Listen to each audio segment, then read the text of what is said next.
હવે આગળ વાત કરીએ તો માંગરોળમાં આયુર્વેદિક દંત ચિકિત્સા તથા 32 ચોકઠાનો વિનામૂલ્યે કેમ્પ યોજાયો।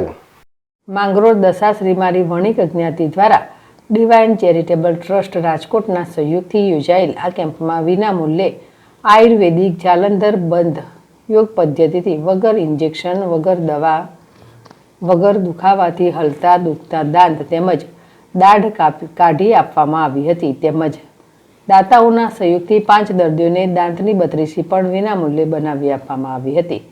દશાશ્રીમારી વણિક જ્ઞાતિની વાડી ખાતે રવિન્દ્રભાઈ ગાંધી સહિત ટ્રસ્ટીઓ દ્વારા માંગરોળમાં પ્રથમવાર આયુર્વેદિક દંત કેમ્પનું સુંદર આયોજન કરાતા મોટી સંખ્યામાં દાંતના દર્દીઓએ વિનામૂલ્યે દાંતનું નિદાન અને દવાઓનો લાભ લીધો હતો।